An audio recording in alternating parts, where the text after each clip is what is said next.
Bueno, buenas tardes o buenas noches. Vamos a comenzar nosotros. Ya nos han robado 18 minutos.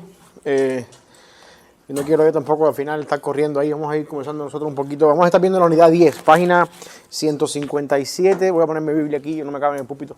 Estamos en la unidad 10, página 157. Estamos viendo lo que es la poesía hebrea, la parte de los libros poéticos del Antiguo Testamento.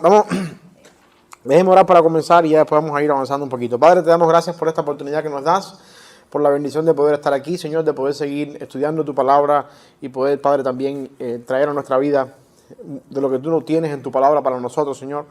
Abre el entendimiento nuestro, Señor, abre el corazón nuestro para poder atesorar, entender y también eventualmente aplicar tu palabra en nuestras vidas, Señor. Bendice a los que estamos acá y que tu nombre sea glorificado en nuestras vidas. En el nombre de Jesús. Amén.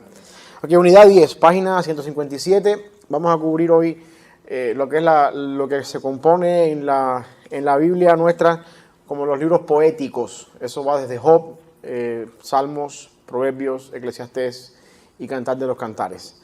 Son básicamente, diríamos, la minoría de los libros en cuanto a la cantidad de libros que componen el Antiguo Testamento, pero al mismo tiempo tienen bastante significado y similitud en lo que es en la vida nuestra, para nuestra iglesia, para nuestra vida espiritual, el aspecto de la poesía hebrea.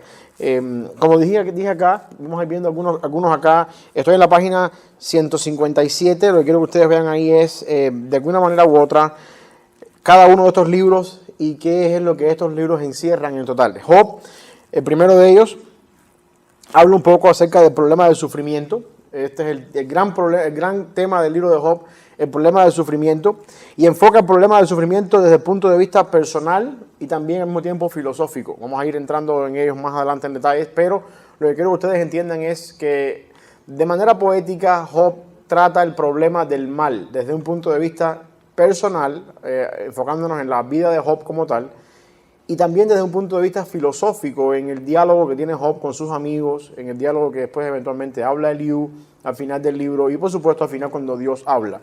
Y terminamos con una idea de acercándonos al mal en el punto de vista del ser humano desde una perspectiva judeo-cristiana y una perspectiva filosófica también. Después más adelante vamos a entrar en ellos en detalle. Los Salmos es el otro libro que tenemos después de Job en nuestra Biblia, que entra en los libros poéticos.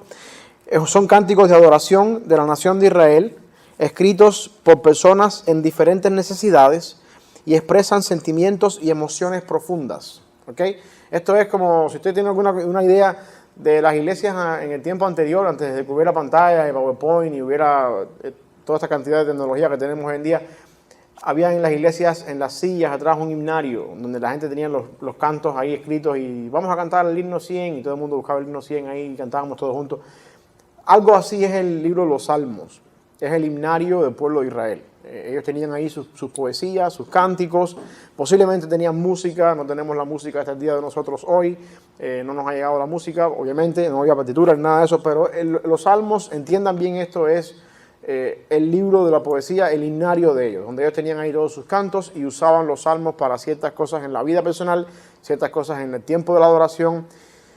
Eso no quiere decir que estén así al azar, puestos como quiera ahí. Hay un orden teológico en los salmos, después vamos a hablar un poquito de los salmos, y fueron escritos en un periodo de tiempo también prudencial, posiblemente desde Moisés, que tenemos el primer salmo, el Salmo 90, de que tengamos historia, escrito por Moisés.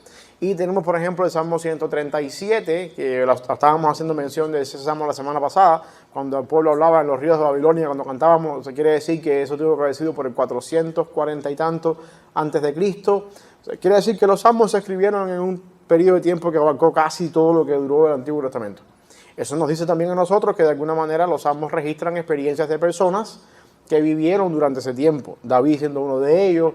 Hay salmos que son fáciles de entender cuándo se dijeron y por qué se escribieron, pero hay otros que no tenemos ni siquiera la menor idea de cuándo se escribieron, ni tampoco para qué se escribieron. Pero lo que quiero que ustedes entiendan es que es el conjunto de poesías que ciertas personas escribieron durante todo el transcurso del Antiguo Testamento, que después se vino a usar para adoración y también para algunas cosas en el templo. Proverbios, después tenemos en la Biblia ahí, que proporciona sabiduría para el diario vivir. nos indica también cómo seguir el camino de Dios y vienen de la experiencia de una persona sabia. De todos estos libros vamos a entrar en detalle más adelante, estoy solamente introduciendo cada uno de ellos. Proverbios es esto, refranes, una compilación de refranes, de dichos, no sé cómo ustedes le pueden llamar a eso, que eventualmente vienen de una persona que es sabia, que tiene experiencia, que vivió y está dejando sus consejos para ser sabio en la vida más adelante. Eclesiastés sigue también en el orden de nuestra Biblia y trata con describir el significado y el propósito de la vida. Un libro bastante pesimista en comparación con Proverbios, pero al mismo tiempo encierra una gran verdad final. Y de esto vamos a ir viendo un poquito más adelante. Y Cantar de los Cantares, también es el último libro que tenemos en nuestra poesía hebrea, que es una serie de poemas de amor con un profundo significado para la vida, especialmente la vida matrimonial, la vida en pareja, la vida íntima de una pareja en el matrimonio. Y también vamos a ver cómo es que se ha querido interpretar de alguna manera y las formas en que este libro se ha interpretado a través de la historia cristiana. Hasta aquí, ¿alguna pregunta? Esto es a manera de introducción. 5 libros de poesía contiene la Biblia nuestra: Job, Salmos, Proverbios, Eclesiastés y Cantar de los Cantares. Muchas personas ahí a veces quieren incluir Lamentaciones dentro de la poesía, porque Lamentaciones son poemas, pero Lamentaciones no entra dentro de la poesía, eso entra dentro de los profetas. Por las razones, aunque es poesía, en caso de que lo escribe Jeremías y hace mención específicamente a la destrucción de la ciudad y es un llanto por lo que pasó en la ciudad, en la Biblia hebrea y eventualmente en la Biblia cristiana, nuestra Biblia, Lamentaciones no entra dentro de la poesía hebrea. La poesía hebrea son estos salmos, esto que tenemos acá: Job, Salmos, Proverbios, Eclesiastés y Cantar de los Cantares. ¿Alguna pregunta? ¿Alguna duda? Voy a ver un poquito en detalle, todavía estoy ahí en la página 157 final, un poquito en detalle el bosquejo de cada uno de ellos. Sé que ustedes no pueden ver eso, pero de todas maneras, Job comienza la historia con un prólogo que está en los capítulos 1 y 2, donde se nos da a nosotros la antesala, la introducción de lo que está pasando. Job, los personajes del libro no saben lo que nosotros sabemos cuando leemos Job 1 y 2. Se nos introduce a Job como una persona que es justa, temeroso de Dios, apartado del mal, no hay nadie como él. Se nos introduce también a nosotros esta conversación entre Satanás y Dios, y Satanás haciendo a Dios tentar, en cuanto a que Job, ustedes saben la historia, este es el prólogo del libro, la antesala del libro. Todo lo que Job pasa, todo lo que Job Dios le permite pasar por manos de Satanás, Job no sabe lo que está pasando atrás de la escena, ni tampoco Job sabe también qué es lo que estaba viendo con todo esto acá. Después tenemos un diálogo entre Job y sus amigos, que son 3 rondas de diálogos, que es la parte más larga del libro, del capítulo 3 al capítulo 31, donde hay 3 rondas de diálogos. Habla Elifaz, Bildad y Sofar en ese orden. Cada uno habla, Job responde. Habla Elifaz, responde Job, habla Bildad, responde Job, habla Sofar, responde Job. 3 veces ocurre ese diálogo, no tan exactamente así. Hay momentos donde Job no habla, hay momentos donde alguno no habla. Al final después tenemos un discurso de Eliú, un cuarto amigo de Job que no se menciona al principio, pero estaba allí también, era el más joven de todos los amigos de Job, y Eliú también habla en el capítulo 32 al capítulo 37, quizás la parte más importante y más significativa del libro, está en los capítulos 38 al 42, versículo 6, donde Dios interviene, es la intervención divina, y al final tenemos la parte final, donde Job termina reconociendo lo que pasa, donde Dios termina restituyéndole a Job todo lo que Job había perdido, y donde Job termina orando y también intercediendo por sus amigos que habían estado en un error desde un principio. Así que lo más importante de todo el libro de Job, lo más grande de todo el libro de Job, incluye esa conversación entre los amigos de Job y Job desde un punto de vista filosófico, yendo para allá para atrás. Vamos a ir después también un poquito más con eso ahí. Los salmos también, tenemos salmos relacionados mayormente con David, organizados desde el 1 al 72, salmos que tienen que ver con la vida de David y por lo general se le atribuyen a David. Después tenemos salmos relacionados con Coré, y Coré era el jefe, diríamos, decirlo de alguna manera para traerlo al contexto nuestro. Coré era el ministro de adoración del templo, del tabernáculo y del tiempo en el desierto, y esa serie de cuestiones. Ellos componían salmos que se usaban para cantar en el tabernáculo. Tenemos también salmos mayormente sin título, específicamente del Salmo 90 al 106, y también tenemos salmos que se usaban en la adoración. Esta es la forma en la que el libro que ustedes tienen ahí cataloga los salmos. Yo después los voy a dar más adelante, cuando entremos ya en el libro más en detalle, la mejor manera que yo creo que los salmos están organizados, y eso es algo extra que ustedes no van a tener en el libro porque no está en el libro, pero la organización teológica del libro de los salmos, que yo creo que está mucho mejor explicada que la forma en la que ese libro aparece acá. Y esto ya en la página 158. Los proverbios, tenemos acá también el bosquejo de los proverbios, un discurso en forma de proverbios, capítulo 1 al 9. Tenemos también acá proverbios de Salomón, desde el capítulo 10 hasta el 22, 16. Tenemos palabras de sabiduría o del sabio, desde el 22 hasta el 24, 22. Un proverbio sobre el ocio, o sea, la vagancia, o como usted le quiera llamar, en el capítulo 24, del 23 al 34. Tenemos proverbios de Salomón que copiaron los hombres de Ezequías. No necesariamente pareciera que esta porción que está ubicada en el capítulo 25 al 29 fueron unos proverbios de Salomón que se incluyeron en tiempos de Ezequías. Y por último tenemos los proverbios del rey Lemuel. No sabemos quién es este rey Lemuel. Muchas personas atribuyen que era otro rey, ni siquiera era judío, pero que de alguna manera su literatura se circulaba por la época también y se hizo parte de la sabiduría que se leía en ese tiempo y se incluyó al libro de Proverbios y eventualmente el proverbio sobre la mujer virtuosa, que es la parte final del capítulo 31. Algunas palabras claves que ustedes deben ver en la poesía hebrea. Bueno, Selah, esto usted lo va a encontrar bien diseminado por todos los salmos. Esa palabra que aparece muchas veces en imagen de la Biblia, ahí entre versículo y versículo de los salmos. Mucha gente están todavía investigando qué significa esto. No se ponen de acuerdo qué significa esa palabra. Posiblemente era una pausa en la cual los instrumentos musicales seguían tocando. Acuérdense que no tenemos nosotros en la partitura la música. Los salmos se cantaban, no tenemos la forma en que se cantaban ni la melodía, pero posiblemente cada vez que había un Selah ahí, quiere decir que la gente dejaba de cantar y los instrumentos tocaban solo. Quizás era un tiempo para que la gente interiorizara lo que estaban cantando y luego después seguían avanzando en lo que estaba diciendo el salmo. Posiblemente, pero usted se preguntará qué significa esa palabra aquí en la Biblia, Selah, ¿qué Selah será? ¿O qué será Selah? Entonces, al final de la jornada, la idea es eso, a menos lo que se ha creído entre el mundo cristiano que trata de encontrar la razón aquí. Lo otro es masquil. ¿Qué cosa es el masquil? Eso también aparece muchas veces, sobre todo en la introducción de algunos salmos.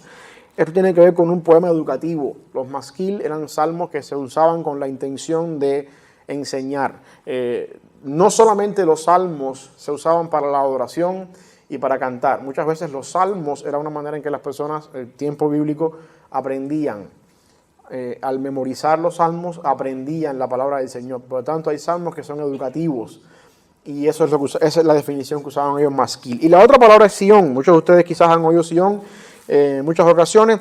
Y Sión es una de las colinas donde estaba ubicada Jerusalén, o sobre las cuales estaba asentada Jerusalén, pero eventualmente se llegó a conocer como el lugar donde Dios habita, para referirse ya al lugar donde Dios está, el templo o donde está la presencia del Señor. Es la idea de Sión.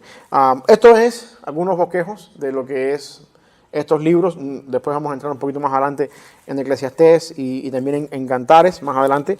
Pero vamos a ir al día 1, página 158, el libro de Job. Estoy aquí ya en la primera parte del libro de Job. No sabemos cuándo fue escrito el libro, es algo interesante, no sabemos la fecha. Lo que sí sabemos, por la forma en la que se nos habla del libro, es que la historia pudo haber acontecido en los tiempos de los patriarcas. Esto estamos hablando bien temprano, por la forma en la que Job habla y por la forma en la que se describe el libro. Job dice que era un hombre justo, temeroso de Dios, apartado del mal, tenía 10 hijos, o sea, 7 hijos y 3 hijas. Cuando hacían fiesta a los hijos, él venía después y ofrecía sacrificios por sus hijos, diciendo quizás alguno de ellos desobedeció al Señor y pecó. Ese sistema donde un padre venía después y ofrecía sacrificios por los hijos y cuidaba por la forma en que los hijos hacían su vida, estaba al tanto de que no hubiera pecado en los hijos. Esto es un sistema bien patriarcal, donde el padre de familia era el responsable de la familia. Y por esa razón podemos entender quizás de que Job vivió, el personaje de Job vivió antes, en el tiempo patriarcal. Aunque la historia del libro de Job tuvo que haberse escrito después, posteriormente después. De hecho, sabemos que hay una distancia entre el autor del libro y la historia por dos razones importantes. Primero, La Biblia dice, cuando vamos a Job, dice, hubo en la tierra de Uz pasado, o sea que ya estamos hablando de quien está escribiendo, se refiere a Job como alguien del pasado. Y la otra cosa interesante, que a lo mejor es algo novedoso para ustedes, es que el nombre de Satanás, que se describe en Job 1 como que Satanás es parte de los hijos de Dios que viene de rodear la tierra y llega a la presencia del Señor. El nombre Satanás, los judíos tenían la concepción de que existía un hombre, una persona que se llama Satanás entre los hijos de Dios. Esto es algo bien tardío en el Antiguo Testamento. La primera vez que aparece el nombre Satanás en la Biblia, en el Antiguo Testamento, si quitamos la mención del libro de Job, es en Crónicas, cuando David hizo el censo al final de su vida. Y quiero que veamos acá, si las Crónicas fue lo último que se escribió en el libro en el Antiguo Testamento, cual todos estamos conscientes de eso, y cuando vimos las Crónicas hablamos de eso, ya después de que el pueblo regresó del cautiverio babilónico. El autor de Crónicas dice que cuando David hizo el censo, que fue donde el ángel de Jehová mató a una cantidad de personas tremendas. ¿Se acuerdan ustedes de aquel momento cuando hizo el censo David y en la era de un ángel buceo se paró el ángel de la muerte y ahí David compró la era y compró los bueyes para el sacrificio y fue donde dijo David, no voy a darle a Dios nada que no me cueste? ¿Se acuerdan de lo que estoy hablando? Bueno, ahí, si tomamos el libro, el relato de Crónicas, Crónicas dice, creo que es segundo de Crónicas 22 o primero de Crónicas 22, no recuerdo, pero Crónicas dice que Satanás tentó a David para hacer un censo. Y mencionan a Satanás. Cuando tomamos la historia paralela que está en el libro de Reyes, el primero de Reyes, no se menciona a Satanás. Dice que David hizo un censo, pero no dice que fue Satanás el que entró en él. Quiere decir que entonces pudiéramos tomar en esa similitud que el autor de Crónicas, ya un poco más después en la historia, entiende que hay una persona que se llama Satanás. Y si Crónicas fue lo último que se escribió en el Antiguo Testamento, es posible entonces que para el tiempo de las Crónicas, después del regreso del cautiverio, el pueblo entendía que había un ser llamado Satanás, que era uno de los hijos de Dios, ángel de Dios, que por alguna razón era pecador. Y el autor de Job, quien escribe el libro de Job, o al menos el que hace la historia de Job, menciona a Satanás por nombre. O sea que pudiéramos decir entonces que aunque la historia de Job pasó bien temprano en la historia, quien la escribió compartía bastante del conocimiento bíblico y teológico de la época de las Crónicas, por el simple hecho de la mención de Satanás. ¿Me van a entender lo que quiero decir? ¿O no me entendieron? Ok, o sea, no sabemos dónde pasó, pero es posible que haya sido escrito después.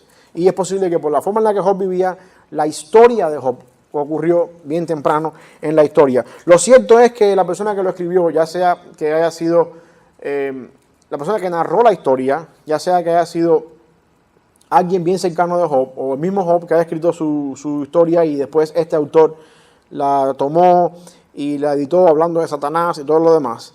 La persona que estaba bien cerca de Job conocía bastante el sufrimiento, porque se expresa bastante el sufrimiento en la historia del libro de Job. El libro de Job, entonces, cuenta con varios propósitos. ¿Cuál es el propósito de este libro en la Biblia? Varios propósitos. Primero, responde la pregunta ¿por qué sufren los buenos? A lo cual el libro no responde de una manera convincente con respecto a eso. La pregunta del libro, ¿por qué las personas que son buenas y justos, como dice que Job era justo, sufren? Al final del día, esa fue la pregunta que Job se hizo por los 38 capítulos del libro, y cuando Dios apareció, Dios nunca respondió a esa pregunta. Dios le dice, ¿dónde estabas tú cuando yo hice la tierra? ¿Dónde estabas tú cuando yo fundé todas las cosas? Y le da una cantidad de preguntas que apuntan al simple hecho de que Job, si yo tengo control sobre el leviatán que vive en el fondo del mar, tú no piensas que tengo control sobre tus problemas del mal, tu sufrimiento. Indirectamente nunca responde Dios por qué. Sé que eso es algo que una vez uno va buscando respuestas en el libro. ¿Por qué sufren las personas que son buenas? Bueno, nunca tenemos esa respuesta. La otra cosa es que el libro refuta la idea de que todos los sufrimientos son castigo del pecado. Y yo creo que esto es importante en la vida nuestra. Yo creo que usted entienda esto. Porque nuestra mente humana, automáticamente cuando nos pasa algo, empezamos a conectar, algo hice por lo que estoy pagando esto. Eso es lo que la mente humana al momento pasa. Y no piense que uno es culpable, no piense que eso es pecado, ni que uno está mal por eso, porque al final del día eso no es algo que solamente está en nosotros. Es una pregunta que también le hicieron a Jesús en Juan capítulo 9, cuando estaba el ciego en el estanque ahí el ciego de nacimiento. los discípulos preguntaron, ¿quién pecó, este o sus padres para que estuviera así? Automáticamente la mente humana piensa, todo lo malo que me pasa en la vida es porque hice algo mal hecho. Puede ser que sí, pero el caso de Job nos demuestra que no siempre es así. Y que Dios, y cuando no es así, entonces si Dios es soberano y Dios tiene control sobre todo lo que pasa en mi vida, y yo no estoy pagando nada malo que yo haya hecho a esa magnitud, entonces el sufrimiento en mi vida tiene un propósito divino. Y esa es la parte donde entra el libro de Job. ¿Qué pasa cuando los justos sufren? Bueno, hay un propósito divino en el sufrimiento del justo, aun cuando ni siquiera en esta vida lo vamos a poder experimentar. O sea que una de las cosas es, desenchufa eso en tu mente de que todo lo malo que pasa en mi vida es porque hice algo mal hecho. Y normalmente cuando algo mal hecho pasa en la vida y algo malo hecho hice en mi vida y pasan las consecuencias, automáticamente uno entiende la razón por la que está pasando las cosas. No siempre es así. Y cuando no es así, ahí es donde uno tiene que aplicar a la fe y confiar en el Señor. Y el otro propósito del libro es para mostrar que Dios siempre está presente con su pueblo, con cada uno de nosotros en medio del sufrimiento. O sea que sea, obviando la parte de que no es por algo malo que yo hice, a lo mejor nunca voy a saber en vida por qué razón, pero sí voy a saber que Dios está ahí. Por cierto, voy a hacer un paréntesis acá cuando entremos un poquito más en el libro de Job. Déjenme avanzar un poquito más acá. El libro es una mezcla de prosa y poesía. En el libro encontramos poesía, en los diálogos entre los amigos. También encontramos prosa, donde se narran historias. Job vivió en Uz, dice la Biblia, posiblemente al oriente de Jordán. Era un hombre muy rico. Y Satanás es introducido como el enemigo que acusa a los seres humanos delante de Dios. Satanás tiene ese título, el acusador de los hermanos. Y cuando vemos después de la muerte de Cristo en Apocalipsis, se nos habla de que ya Satanás no puede entrar a la presencia de Dios a acusarnos porque el Cordero venció en la cruz y pagó por nuestra sangre y por nuestros pecados. Así que por lo menos hasta antes de la muerte de Cristo en la cruz, Satanás se encargaba de eso. Ya después no. Romanos 8:1. ¿Quién nos condenará del amor? ¿Quién acusará a los escogidos del Señor si Dios es el que justifica? No hay forma de que Satanás no pueda condenar delante del Señor. Al menos en el libro de Job es introducido como la persona que es un hijo de Dios. Interesante esto. Uno de los hijos de Dios, en plural, porque el hijo de Dios es un término mesiánico, donde al final se habla de Cristo. No solamente en plural, tiene que ver con los ángeles. Satanás es un ángel presentado como un hijo de Dios que se encarga de acusar a los justos delante de Dios hasta la muerte de Cristo por lo menos. Y la segunda parte del libro es una ronda de diálogos entre Job y sus amigos y entre Job y Dios eventualmente, con una intervención de Eliú en el medio de los dos amigos y de Dios. Y los amigos de Job exponen sus puntos de vista desde la perspectiva humana. Por lo general los amigos de Job es, Job, tú estás así porque algo malo hiciste. O sea, los amigos de Job piensan como automáticamente pensamos también nosotros cuando nos pasa algo. Ahora quiero decir, antes de que entremos ahí en la parte de los salmos, Dios es quien autoriza en todo tiempo lo que le pasa a Job. Yo quiero que ustedes entiendan esto, porque Dios, cuando Job es confrontado por su esposa, y la esposa le dice, ¿hasta cuándo tú vas a retener la integridad? Maldice a Dios y muérete. Job responde correctamente, dice que vamos a recibir de Dios el bien y en mal no lo recibiremos. Y la gente dirá, sí, pero es que Job no sabía que Satanás estaba obrando, porque Job no conocía el capítulo 1 y 2. Satanás fue el medio que Dios usó para eso, pero al final Dios fue el que dio la autorización para eso. Así que no hay ningún problema en nuestra vida en decir que el sufrimiento en nuestra vida, aunque venga por una enfermedad, aunque venga por un tercer medio, de alguna manera Dios lo permitió. ¿Ok?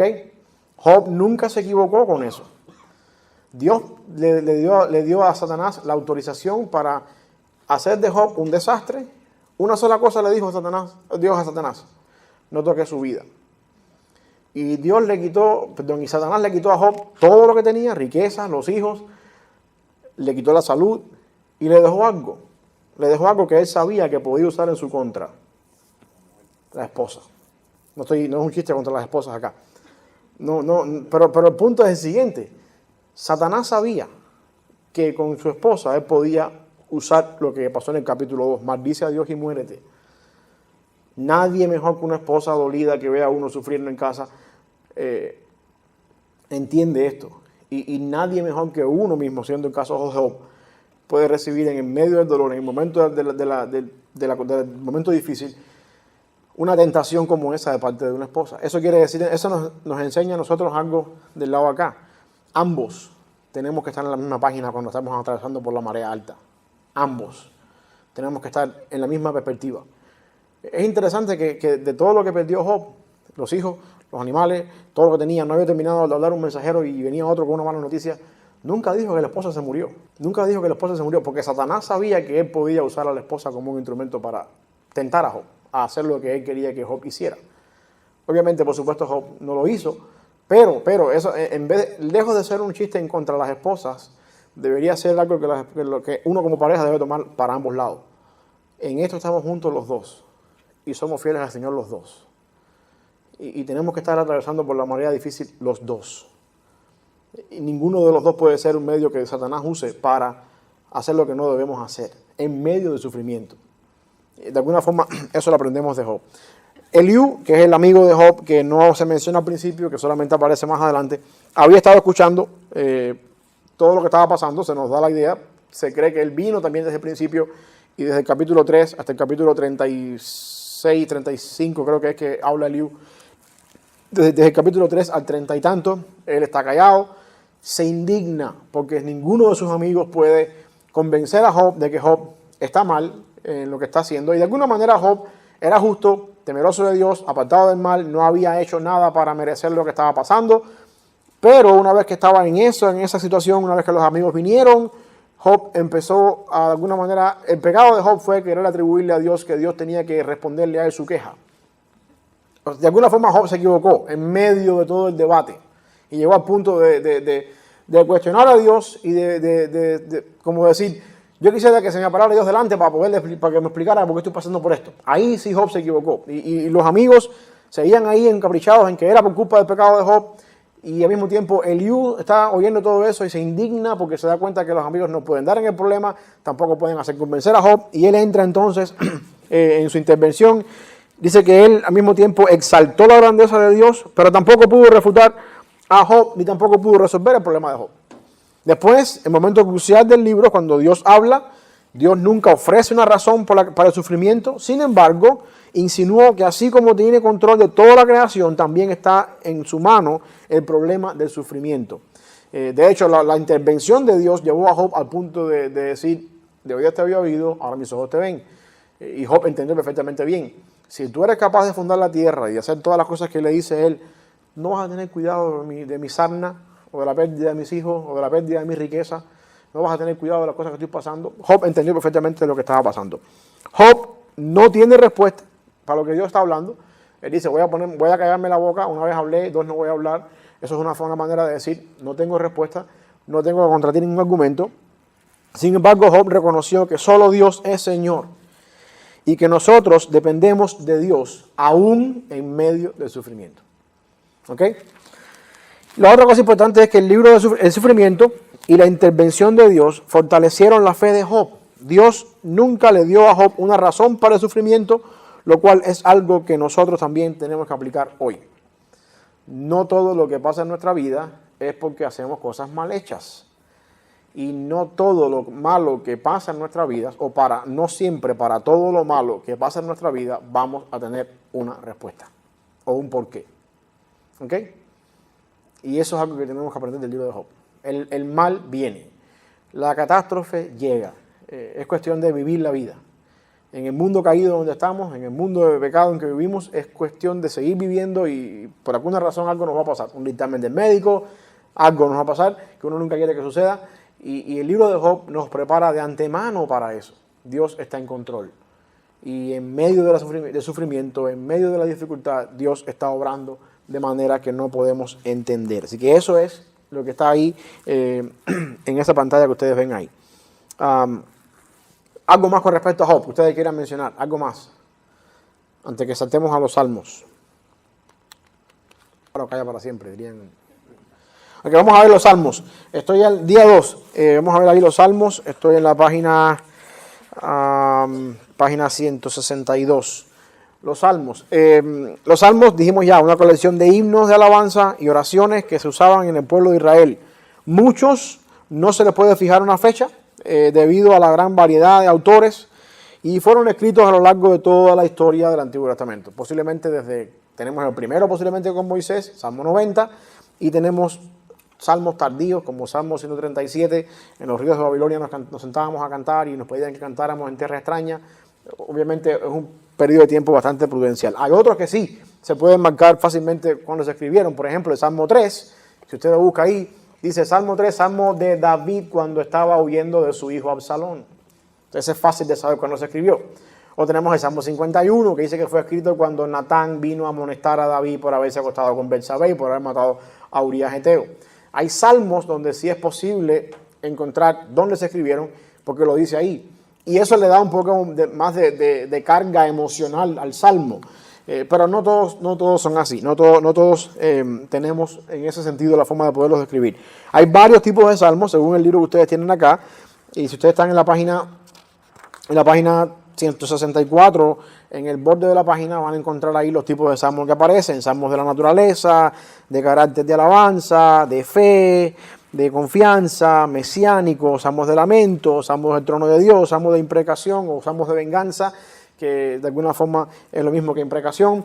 Y esa es una categoría fácil de describir todo lo que hay ahí en los salmos. Pero aquí es donde yo quiero que ustedes vean la parte más linda de los salmos. En eso, no sé si se lo pueden leer desde aquí. Los salmos está dividido o estructurado en la Biblia nuestra y en la Biblia hebrea en 5 libros de los salmos. Si usted va al Salmo 41, hay alguien que tenga una Biblia ahí y lo pueda buscar. 41. No, al final del Salmo, al empezar del Salmo 42. Si su Biblia es igual que la mía, dice ahí el Salmo 42, libro 2. ¿No lo dice así? Ok, ¿lo ven lo que le digo? Si ustedes van después otra vez al Salmo 72, Salmo 72, van a encontrar ahí que al empezar del Salmo 73 dice libro 3. ¿Ok? Y así lo mismo va a suceder después en el Salmo 90, tenemos el empezar del libro 4. Y en el Salmo 107 tenemos el empezar del libro 5. ¿Ok? Lo que quiero decir es que los salmos están escritos, están compuestos, o al menos organizados en nuestra Biblia, no de una manera cronológica.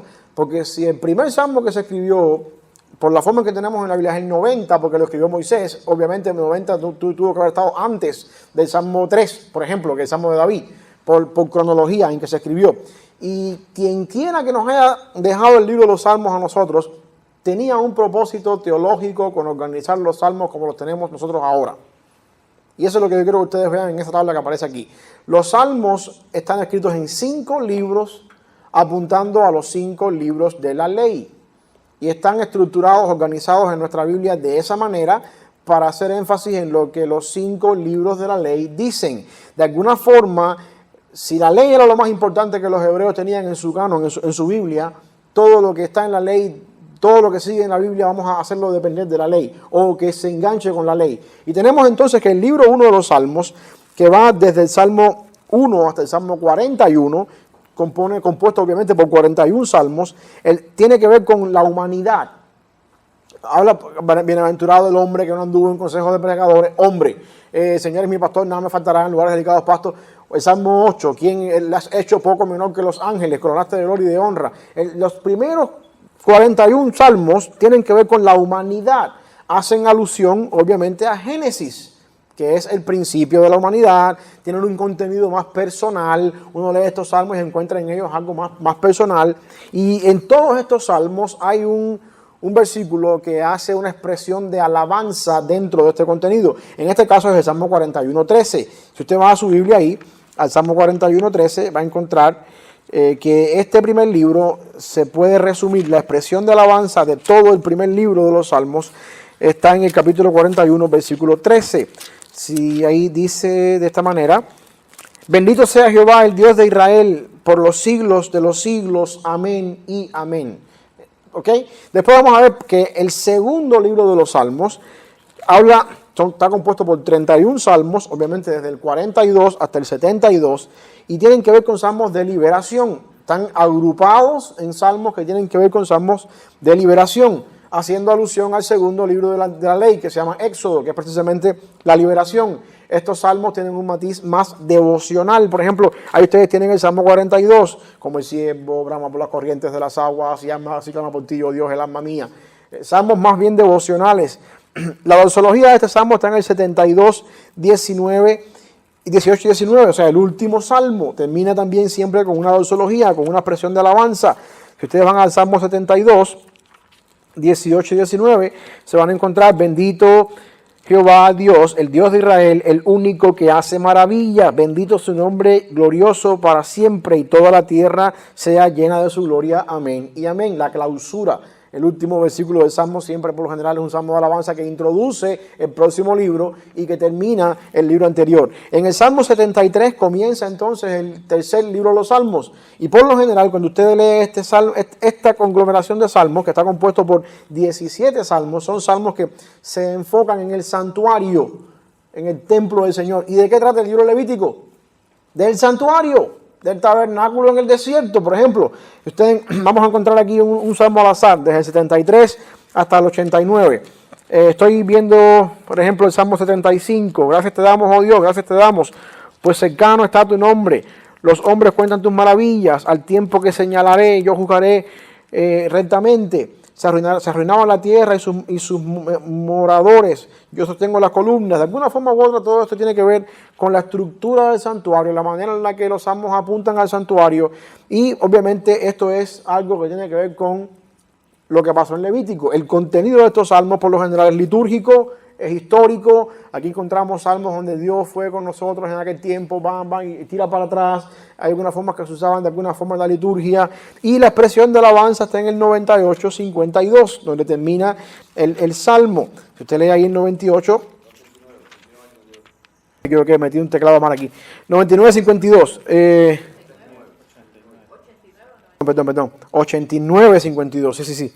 Es que puse los números mal. En vez de 98, es 89 ahí. 89, 52. Bendito sea Jehová para siempre. Amén y amén.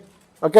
Y ahí introducimos entonces el libro 4, que tiene que ver está compuesto por 17 salmos, desde el Salmo 90 hasta el Salmo 106. Y esto habla, por supuesto, haciendo alusión al reino de Dios. Y habla, por supuesto, de los números. Habla haciendo alusión a lo que es el libro de Números, que es el libro donde el pueblo estuvo todo el tiempo en el desierto, donde tentaron a Dios, donde vieron la mano de Dios obrando con ellos. Ahí está, ¿cuál es el salmo que inicia este capítulo, esta parte? Salmo 90, tú nos has sido refugio de generación en generación. Obvio, tuvieron 2 generaciones en el desierto caminando, en el libro de los Números, y de alguna forma esto es una idea de lo que está pasando acá. El versículo que hace la doxología es el 106, 48. Si usted lo lee ahí, va a encontrar también la misma historia, para que guardasen sus mandamientos. No, el otro, 48. Bendito Jehová, Dios de Israel, desde la eternidad y hasta la eternidad. Y todo el pueblo, diga todo el pueblo, amén, aleluya. Una vez más, la clausura del Salmo acá. Y la introducción al quinto libro de los Salmos, que está desde el Salmo 107 al 150, haciendo referencia, por supuesto, a lo que es la palabra de Dios, haciendo referencia a la Biblia. Ahí tenemos el Salmo 119, que es un orden acróstico de toda la palabra del Señor. Esto tiene un contenido profético, y el Salmo 150 por lo general es una clausura. Todo el Salmo 150 es una clausura doxológica de todo lo que es el Salmo. Alaba al Señor todos los instrumentos de la tierra, con todo lo que respira, alaba al Señor. O sea, lo que quiero que ustedes entiendan es lo siguiente. La razón por la que tenemos los salmos organizados de la manera en la que están en la Biblia tiene un sentido teológico. No es por gusto que el Salmo 90, que fue escrito por Moisés, no es el primero, cuando pudiera haber sido el primero desde el punto de vista cronológico. Hay una razón por la que es el 90 y no es el 1. Y es porque los salmos están escritos en 5 libros que apuntan a los 5 libros de la ley, y que cada salmo dentro de esa estructura hace referencia al tema del cual el libro de la ley se refiere a él. ¿Me entendieron lo que quiero decir? Por esa razón, los salmos es una forma, al menos en la cultura hebrea, era una manera de reflexionar a través de los salmos en la ley. Cuando una persona estaba leyendo el Salmo 90, por ejemplo, por poner el ejemplo del Salmo 90, que está en el libro 4, dentro de lo que es Números, dentro de lo que es el libro que habla del peregrinaje por el desierto, dentro de lo que habla de la rebeldía del pueblo, dentro de lo que habla de cómo el pueblo fue infiel, uno está leyendo el Salmo 90 y uno dice, tú nos has sido refugio de generación en generación, nuestras maldades están delante de ti, nuestros días son como un pensamiento, por causa de tu ira somos consumidos. Es un reflejo a lo que el pueblo pasó en el libro de los Números. Así que de ahora en adelante, cuando ustedes estén delante de un salmo, miren en qué parte del salmo está, y miren de qué manera ese salmo refleja al libro de la ley que le corresponde. Y eso les va a dar a ustedes una perspectiva completamente diferente de lo que es el libro de los salmos. Al menos a como lo entendemos hoy en día nosotros. El tema principal del libro de los salmos, en todo su general, es adoramos a Dios por lo que Él es, por quien Él es y por lo que ha hecho con nosotros. Y eso es lo que podemos ver en todos los salmos y lo podemos ver en toda la ley como tal. Versículo clave. Salmo 19, 14. ¿Alguien lo quiere leer ahí? El versículo que resume todos los salmos. Sean gratos los dichos del viviente. Ese es diríamos de alguna forma, el versículo que resume todo el libro de los salmos. Y ahora la parte importante es, si toda la Biblia es cristocéntrica, en el sentido de que toda la Biblia apunta a Jesucristo, ¿de qué manera los salmos entonces apuntan a Cristo? Ahí está. Cristo es anticipado, es mostrado y es profetizado en los salmos. Vean estas tres palabras, anticipado, o sea, lo están introduciendo con antelación, lo están mostrando de alguna manera y lo están profetizando de alguna manera como redentor, como rey, como pastor amoroso, como un justo que sufre. Y todos esos títulos están diseminados por todos los salmos. Salmo 23, por ejemplo, el pastor amoroso. El Salmo, por ejemplo, el Salmo 2 habla de Cristo, y el mismo Cristo lo citó en la cruz, cuando estaban en la cruz, el Salmo 2, hablando del Salmo 2. El mismo Salmo 110, creo que habla del orden de Melquisedec. De alguna manera, todo Cristo está en todos los salmos, cuando uno lo mira de esa manera. Por mucho tiempo, déjeme decirle, esto a mí me revolucionó mi mente con respecto a los salmos, porque normalmente uno mira los salmos como, léete el salmo del día y estudia un salmo cada día, y cuando llegas a 150 días vas a tenerte leído todos los salmos, teniendo en cuenta que te puedes leer en un día 119, ¿no? Pero bueno, y los salmos así, pero cuando uno entiende, espérate, ¿por qué tenemos los salmos en este orden? ¿Por qué hay 5 libros de los salmos? ¿Por qué razón están ubicados así? ¿Cuál es el propósito? Entonces los salmos se convierten en algo más que el simple himnario de alabanza del pueblo de Israel. Se convierten entonces en la forma en la que nosotros, mientras los leemos, devolvemos al Señor en oración, en adoración, su palabra, al ubicar cada salmo dentro del contexto donde va. Me pasé. Vamos a seguir avanzando porque mira ahora ya. ¿Alguna pregunta, alguna duda con respecto a esto? Con respecto a los salmos, algo así. Vamos a ver, día 4, proverbios. El término proverbio significa comparar en el original. Y en el español es una idea de refrán, una idea de dichos, cosas así. Algo importante, no son promesas, ¿ok? Los proverbios no son promesas. No se los olviden nunca eso, porque cuando ustedes, por ejemplo, a ver, díganme un proverbio o un refrán típico de los países de ustedes ahí, a ver, que ustedes se acuerden, a ver, díganmelo ahí. Porque no hace torcido, jamás es su tronco endereza. A ver, ¿cómo es que algún de otro país? A ver. Agua que no se deja correr, ¿qué más? A ver. El que se junta con coyotes a aullar aprende. La pregunta es siempre verdad eso? ¿Es siempre verdad eso? Hay cierta posibilidad de que sea verdad, pero no es siempre verdad que el árbol que nace torcido jamás el tronco endereza, porque cuando viene a Cristo, Cristo lo cambia todo. No es siempre verdad que el que se junta con coyotes a aullar aprende, porque puede ser que la persona viva entre delincuentes y nunca termine siendo un delincuente. Hay cierta probabilidad de que eso es así. Lo que yo quiero que ustedes entiendan es que los proverbios no son promesas, porque entonces cuando nosotros leemos, instruye al niño en su camino y aun cuando fuere viejo no se apartará de él, y usted se pasa la vida entera haciendo lo posible porque su hijo sea cristiano y venga a la iglesia, y cuando su hijo crece, no le importa para nada el evangelio, y dice, Dios me falló. Porque su palabra dice, no, su palabra nunca te prometió que eso iba a pasar de verdad. Ahora, eso no quiere decir que yo voy a hacer con mi hijo o con mis hijas, bueno, pues allá ustedes. No, yo voy a hacer mi trabajo, pero yo no puedo descansar de que mi hija va a venir a Cristo el día de mañana, Sarai Sofía, porque un salmo lo dice, o un proverbio lo dice. Hay otros lugares donde lo dice mejor que eso, hay otros lugares que son promesas. que sí lo dice mejor que eso, pero no es un proverbio. El proverbio es un refrán, es un dicho. Que te va a ir bien en la vida, sí es verdad. Sobre toda cosa guardada, guarda tu corazón porque demanda la vida. Es verdad que si tú te pones en tu corazón en el lugar que va y en lo que tienes que estar pensando en tu corazón como tiene que ser, te va a ir mejor. Pero eso no es una promesa. No es una promesa. Entienden la diferencia entre proverbio y promesa. Porque entonces cuando usted piensa que el proverbio es una promesa, puede ser que se lleve una desilusión en su vida después. Y yo conozco muchas personas en la vida que piensan que no, a mí Dios me falló. ¿Dónde te falló el Señor? En su palabra dice, no, pero es que su palabra no es una promesa, es un proverbio. Y uno tiene que entender bien la diferencia entre proverbio y promesa. La otra cosa es que tampoco sabemos la fecha en que se escribió los proverbios. Lo que sí sabemos que es una composición de refranes, ya como vimos ya, y es posible que se haya compilado a través de los años. ¿Okay? Es muy posible que haya llegado a la forma final a través de los años. Muchos de ellos se le atribuyen a Salomón, pero esto no quiere decir que él fue el que los escribió y que antes de que Salomón se muriera, aquí les dejo los proverbios. No, eso no, puede ser que muchos de ellos él los haya escrito y alguien después, tenemos a Ezequías, por ejemplo, lo vimos ahorita en la introducción del libro, que tenemos que alguien recopiló todas esas cosas y las puso juntas. Salomón era muy sabio. Salomón dice la Biblia que fue el hombre más sabio de toda la tierra y se dedicó a la escritura, se dedicó al estudio. Es posible que Salomón haya escrito muchos proverbios, a lo mejor ni siquiera con la intención de publicarlos y hacer un libro. Alguien vino después y los recopiló todos y los puso ahí dentro del libro de la sabiduría. Primero de Reyes 3, 16 al 28 habla de que Salomón escribió libros de sabiduría y cosas así, y de ahí se toma una base bíblica para decir que posiblemente Salomón haya hecho alguna de estas cosas acá. Hay dos tipos o dos estilos en los proverbios. Hay proverbios que son en forma de narración, por ejemplo, tenemos ahí los proverbios del 1 al 9, especialmente creo que es el capítulo 4, donde habla del proceder de la mujer adúltera.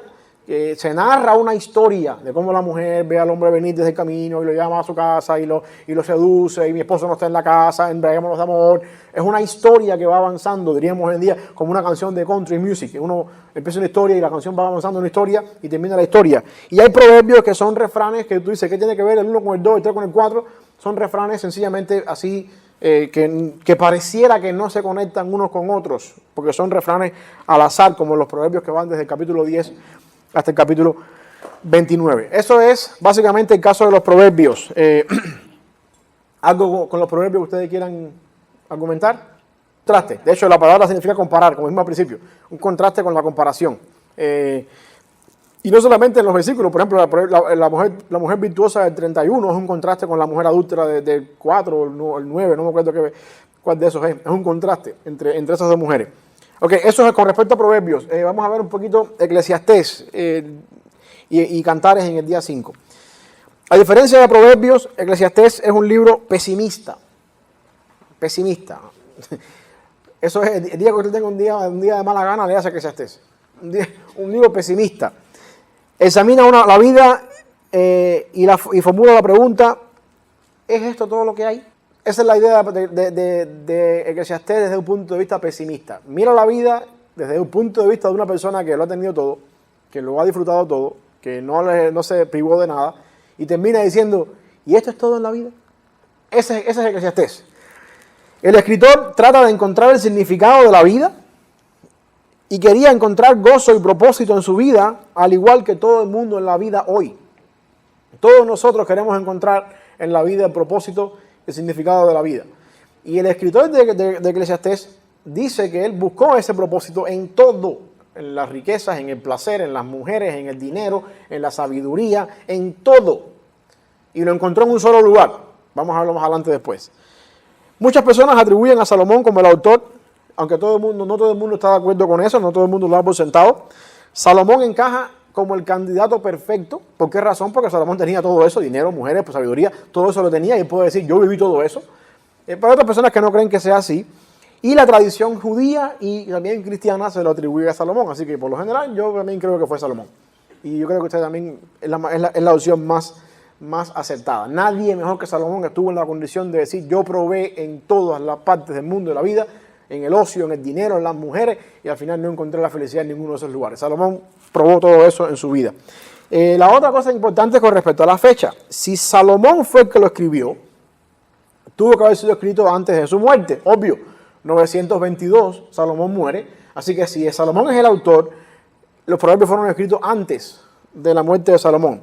Si fue otra persona inspirada en Salomón, la fecha puede extenderse hasta el 200 antes de Cristo posiblemente, lo cual yo no creo que ese sea el caso. Yo creo que fue en el tiempo de Salomón. Yo estoy consciente que Salomón pudo haber sido la persona más acertada para escribirlo, y si la tradición judía lo cree y los cristianos lo creen, mejor para que irnos a buscar donde no hay. El título de lo que tenemos en la Biblia proviene de la versión en griego, la Septuaginta, y significa un miembro de la congregación o el predicador. La palabra eclesía es la palabra griega para iglesia. Así que eclesiastés significa básicamente el predicador, el que dirige la asamblea, el que enseña en la asamblea. Y el término en hebreo es kohelet. Kohelet, que significa también lo mismo, el que dirige la asamblea. Y ya que todo el mundo quiere encontrar el propósito de la vida, el libro tiene significado para nosotros hoy. Y la respuesta es que el propósito de la vida se encuentra en Cristo. El 12:13, teme a Dios y guarda sus mandamientos, porque esto es el todo del hombre. Con eso termina el libro de Eclesiastés. ¿Ok? Voy a pasar un poquito más al Cantar de los Cantares, que es el último libro que tenemos aquí en la poesía. Cantar de los Cantares, hay tres formas en lo único que voy a decir de Cantar de los Cantares, básicamente, se cree que fue Salomón el que lo escribió, también yo estoy de acuerdo con eso. Y hay tres maneras de interpretar el libro de Cantar de los Cantares. O al menos a lo largo de la historia ha habido tres formas en que el libro se interpreta. Alegóricamente hablando, dicen la gente que creen así, que el libro representa el amor entre Dios y su pueblo, en la ilustración de Salomón, en este caso, con la tsunamita. Y el texto es un relato de la historia entre Dios e Israel. La iglesia primitiva modificó esto y dijo que era un relato entre Cristo y la iglesia. Esa es la forma alegórica de interpretar el libro. Es una alegoría entre Dios y su pueblo Israel. Hay otras personas que piensan que es una parábola, una historia que ilustra en la relación entre parejas de esposos, ilustra el propósito de ayudarnos a entender Cristo y la iglesia. Asimismo, como el esposo amaba a su esposa, Cristo ama a la iglesia. Es muy diferente la alegoría a la parábola, es muy diferente, porque la alegoría es diciendo, no es una tsunamita, no, es Israel. La persona que lee desde el punto de vista de una parábola dice, es una historia, sí, se habla de una persona, pero la persona representa a una persona. La parábola es, esto representa esto. La alegoría es, ni siquiera representa, es esto. Y la parte más importante, o sea, la otra forma es la forma literal de interpretarlo, que considera que el poema es un canto de celebración del amor que Dios estableció entre un hombre y su esposa. Y esta interpretación exalta el ideal bíblico de la relación sexual limitada a un hombre y a una mujer dentro del matrimonio. Esta es la que más fidelidad tiene con el texto. ¿Ok? Así que si me preguntan a mí cuál de las tres es, yo creo que el Cantar de los Cantares es un poema literal que narra la historia íntima entre un hombre y su esposa, demostrando entonces cuál es el verdadero significado del amor que Dios tiene dentro del matrimonio. ¿Ok? Así lo veo yo. Es la manera más fiel de interpretar el libro. Porque el libro, cuando usted lo lee y usted se puede poner a interpretar lo que está pasando, se va a dar cuenta que es bien gráfico. El autor del libro habla de los pechos de la mujer, habla de las partes íntimas de la mujer. La pregunta mía es, ¿dónde encaja eso entre Cristo y la iglesia? Hay otros pasajes en la Biblia por hablar de Cristo y la iglesia, ya. Interprétalo como es. Y ponlo en práctica con tu esposa en la casa. A ver si resuelve los problemas de tu matrimonio y de tu vida. Desde el punto correcto, como tiene que ser. Yo no estoy diciendo que sea malo tener pero lo que quiero es que a veces sobreespiritualizamos las cosas en la Biblia. El libro de Cantar de los Cantares fue escrito para mostrar una relación que existía posiblemente entre Salomón y su esposa, y de alguna manera eso demuestra el verdadero ideal del amor entre parejas, que muchas veces es buena falta que nos hace. Y es bueno que la Biblia tenga esas cosas también dentro del matrimonio. ¿Y por qué razón irnos allá a hablar de ahí tenemos Efesios para hablar de Cristo y la iglesia, tenemos otros pasajes más para eso? Y tenemos, por ejemplo, Ezequiel 16, y tenemos el libro de Oseas para entender lo que es entre Dios y su pueblo. Esto no tiene nada que ver con eso. Para mí, yo creo que es una forma literal de interpretar cómo es que un hombre y una mujer dentro del matrimonio tienen que vivir una vida íntima como Dios determina que sea. ¿Alguna pregunta? ¿Alguna duda? Bueno, que me robé los 13 minutos que me robaron al principio, así que estamos bien. ¿Alguna pregunta? ¿Alguna duda? ¿Ustedes quieren argumentar? No, yo te entiendo. ¿Puede interpretar cada llega a su forma, ¿verdad? Como Dios le revela, te revela. Puede ser, yo no digo que no, yo no digo que uno no pueda ver en el cuidado de Salomón con su esposa una similitud al cuidado de Cristo con la iglesia. Yo no estoy diciendo que no. De hecho, el hecho de que ya tenemos una alegoría, una parábola y una forma de verlo literal, quiere decir que otras personas han visto eso ahí. Y está bien, y yo no estoy desechando de todo eso, pero si ponemos en porcentaje de posibilidades cuál es más fiel al texto, tenemos que irnos por la literal. Porque de qué manera vamos a decir, si es una alegoría, ¿cómo interpretamos o qué está queriendo decir Salomón cuando compara a los pechos de su esposa con las torres de no sé dónde? ¿Y cómo eso encaja en la iglesia de Cristo?